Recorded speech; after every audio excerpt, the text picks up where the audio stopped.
here. This is a great turnout, by the way. I don't know. Even if half of you are undercover cops, it's still pretty good turnout. So we're going to watch a film here in a second called Behind the Mask. And Behind the Mask just profiles people that have broken the law, and most of them have gotten caught to save animals. And I think that every single person in this film, and I know this is true with me, every single person in this film has a moment that they can identify as being a point of no return. There's a specific moment for them that they could identify as being that moment when they knew that they had seen too much and they were going to break the law for animals, no matter what the consequences, and they weren't going to stop until they were caught.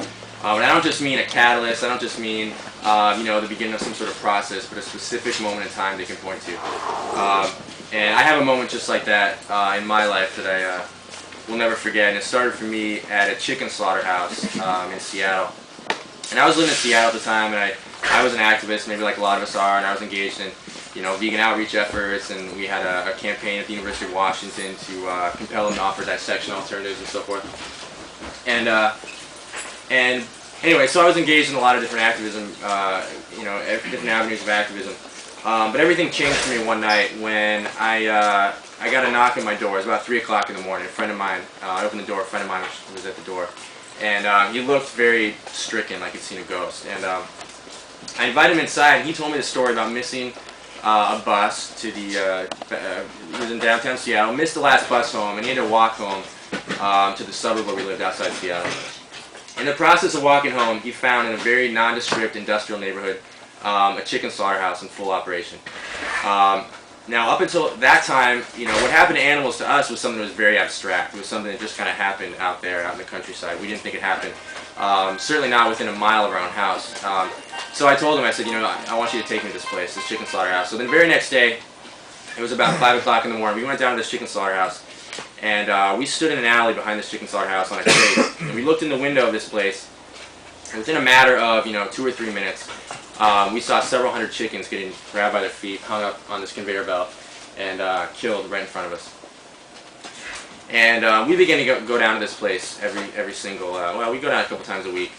And what they would do is they would park these trailers full of chickens across the street, these semi-trucks, and they'd have, multiple tiers of cages. And they were exposed. You could just walk right up and touch the birds. And we would go down there a couple times a week, and we would just, spend time with these chickens. And there'd be thousands of them in these trailers. We'd talk to them. We would, feed them, give them some, whatever we had in our pocket, Cliff Bars or what have you. And we would just spend time with these birds. And every single night, usually around 4:45, we'd hear a little tremor in the distance. We'd hear some footsteps. We'd hear, a car door close. And we knew that was our cue to leave because the slaughterhouse was about to open for the day. So we would disappear down that same alley. We'd stand in that same crate, and we'd look in that same window, and we'd see those same birds that we just spent time with maybe 20 or 30 minutes before getting killed right in front of us. Again, grabbed by their feet, hung up, and killed right in front of us. What was most significant about this for me is that what happened to animals was no longer an abstraction. It was something that happened, again, in my own neighborhood. And so what we began to do, myself and a couple of core group of activists, we simply began to go where the animals were. Everywhere in Seattle, everywhere we could find animals, every laboratory, every factory farm, every slaughterhouse, game farms. We began to just go to these places simply to see what was happening to animals with our own eyes.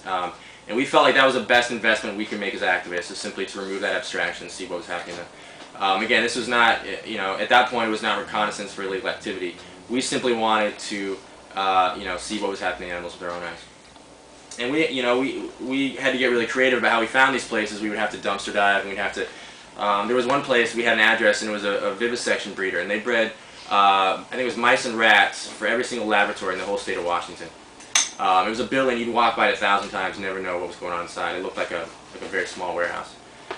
We went to the dumpster of this place, opened the lid, and sure enough, right there on the top, we found their entire clientele list. It was a master list of every single laboratory in the whole state of Washington. But these are the kind of things we had to do simply to find out where the animals were around Seattle. And when we began to do our research, we were very shocked at what we found. I'll never forget one of the first places we went to. We had an address, and it was a product testing laboratory. The information we had, it was, told us it was the kind of place where they would simply do anything that you paid them to do to any animal for a price. We pull up to this place, and I remember, I'll never forget, the address we had was a strip mall. So sure enough, I thought we had the wrong address. I think there was like like a what was it, like a vacuum cleaner wholesaler, like a car insurance place, and right next to that, in this sort of faceless little storefront, was had a little plaque on the window. It said like Biotech Incorporated or something. We thought we had the wrong address. Sure enough, we go around back, get up on the roof, put our nose to the vent. You can smell dogs, you can smell rabbits, and you can smell rats. So these are the kind of places we were finding every time we began to do our research. And also among those things that we began to look at were fur farms. And we began to visit these places around Seattle, these fur farms. We'd go to them and we'd see these animals with our own eyes, and we'd be sitting there, face to face with a mink. And I remember very clearly thinking on many occasions, the only thing that separates that animal from a shot at life was a latch on the cage. That's it.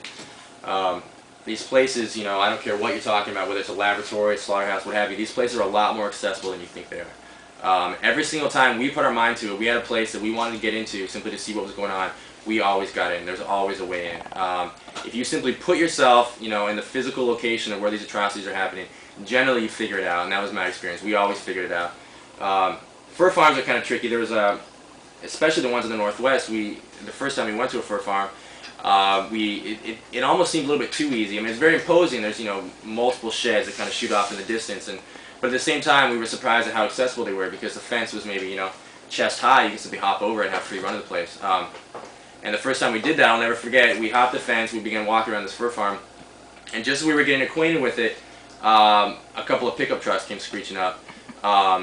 People jumped out, presumably fur farmers. One of them had a shovel. They gave chase.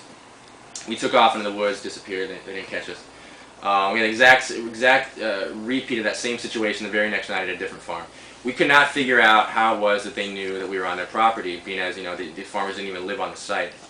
Upon closer inspection, we came to realize that these places a lot of them will have what they call photoelectric sensors. It's kind of these like perimeter beams that are invisible, and there'll be 4 posts in the corners of the property, and they'll shoot these little beams across, and if you cross the beam, it sets off the alarm in some remote location, and they're alerted to your presence.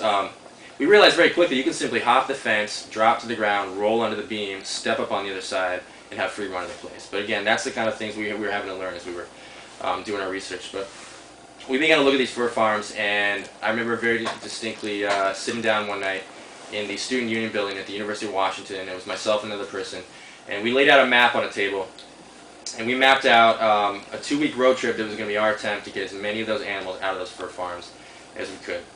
And I would say within about 2 days, we were in a car heading east. On the morning of, this would have been October 14th of 1997, there was a fur farmer in, this would have been Watertown, South Dakota.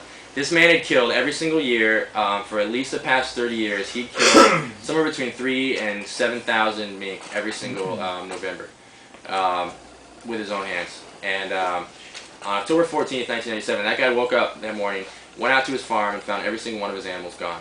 The fences had been cut, and the animals had been released.